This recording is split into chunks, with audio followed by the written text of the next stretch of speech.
روزے پہ کیا ملتا ہے؟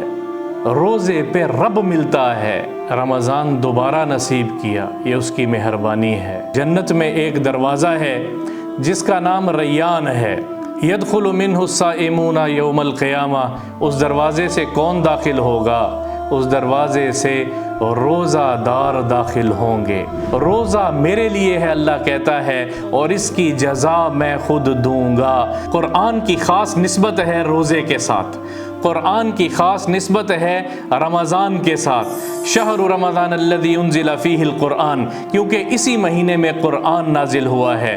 خاص نسبتیں ہیں رمضان کے ساتھ، صیام، قیام اور نزول قرآن اور اعتکاف اور لیلۃ القدر، 5 چیزیں ہیں جو اس رمضان میں خاص دی گئی ہیں۔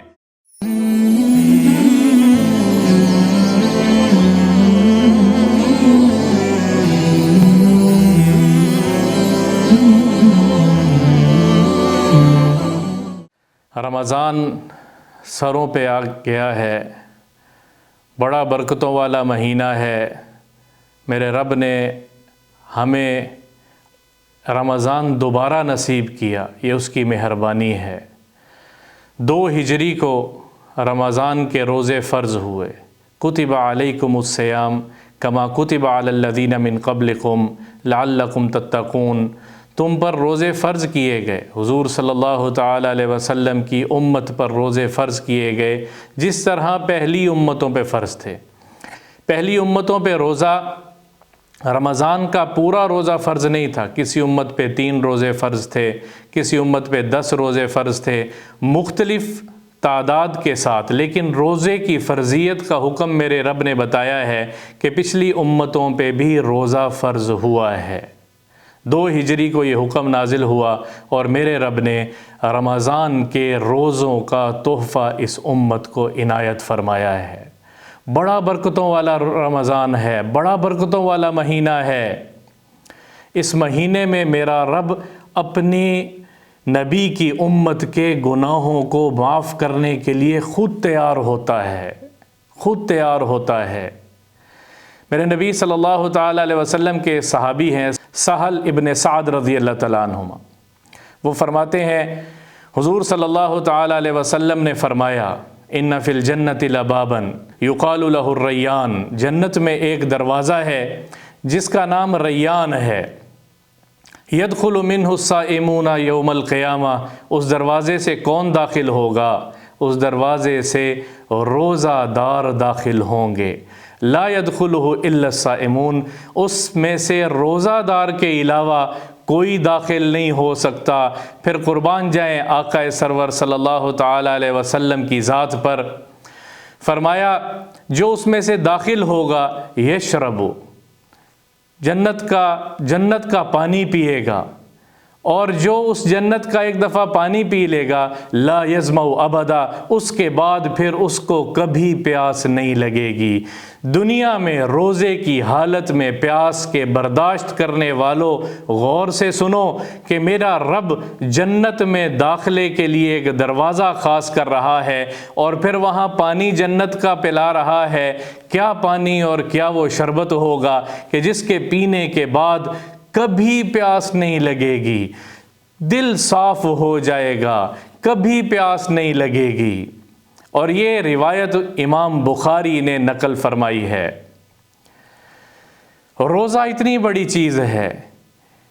پھر فرمایا ایک روایت میں کہ تمام ابن آدم کے تمام اعمال اس کی اپنی ذات کے لیے ہیں، الا الصوم، الصوم لی وانا اجزی بہ، روزے کے علاوہ روزہ اس کے لیے نہیں ہے، روزہ میرے لیے ہے، اللہ کہتا ہے، اور اس کی جزا میں خود دوں گا۔ اور ایک اور روایت میں آتا ہے الصوم لی وانا اجزا بہ، روزہ میرے لیے رکھا اس نے، کوئی نہیں جانتا کہ اس کا روزہ ہے کہ نہیں ہے، اس نے پانی پیا کہ نہیں پیا، اس نے کھانا چھپ کے کھایا کہ نہیں کیا، اللہ کے لیے برداشت کیا ہے۔ تو میرا رب کہتا ہے روزہ میرے لیے اس نے رکھا، تو اس کی جزا میں خود ہوں، گویا میں انا اجزا بہ، میں جزا میں خود اس کو ملوں گا، اور جس کو رب مل جائے پھر اس کو اور کس چیز کی طلب ہے؟ جس کا اللہ ہو گیا پھر سب کچھ اس کا ہے، پھر دنیا بھی اس کی ہے اور آخرت بھی اس کی ہے۔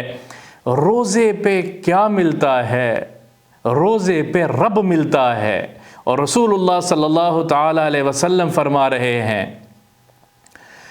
رمضان روزہ رکھنے والوں کے لیے صوم اور قرآن کی خاص نسبت ہے روزے کے ساتھ، قرآن کی خاص نسبت ہے رمضان کے ساتھ۔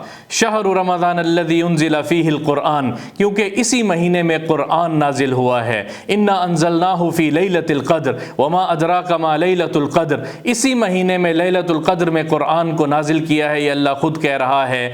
روزہ کل قیامت کے دن روزہ رکھنے والے روزہ دار کے بارے میں اللہ کو کہے گا شفعنی فیہ، میری شفاعت قبول کر، اس نے بھوک کو برداشت کیا تیرے کہنے پہ، اس نے پیاس کو برداشت کیا تیرے کہنے پہ، اب میرے کہنے پہ تو اس کے لیے جنت کا فیصلہ کر دے۔ تو اللہ تعالیٰ کہتا ہے میں نے تیری شفاعت اس بندے کے حق میں قبول کر لی۔ اور دوسری چیز روایت میں آتا ہے حضور صلی اللہ تعالی علیہ وسلم نے فرمایا قرآن بھی شفاعت کرے گا اور کہے گا کہ میرے لیے میں شفاعت کرتا ہوں اس بندے نے قیام اللیل میں کھڑے ہو کے تیرے سامنے تراویح میں قرآن سنا ہے، کسی نے سنایا ہے، یہ رمضان میں قرآن کثرت سے پڑھتا رہا ہے، اس نے مجھے پسے پشت نہیں ڈالا، اس نے مجھے بھولا نہیں، اس نے مجھے یاد رکھا ہے، تو فشفعنی فیہ، پھر اس کے بارے میں میری شفاعت کو قبول کر۔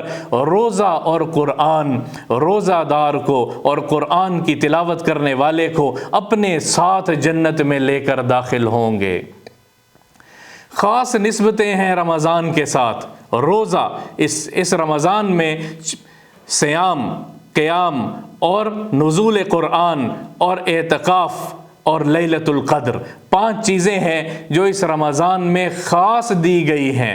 روزہ، قیام اللیل، رات کو اللہ کے سامنے کھڑے ہو کے تراویح میں اللہ سے مانگنا اور قرآن کا سننا، نزول قرآن کیونکہ قرآن کا نزول اسی مہینے میں ہوا ہے، اور لیلۃ القدر خاص رات ہے جو آئے گی اس رمضان میں، اس کے اوپر بھی انشاءاللہ بات کریں گے۔ اور پھر 5ویں چیز اعتکاف کا کرنا، وہ بھی رمضان کے آخر میں اس کے اوپر بھی بات کریں گے۔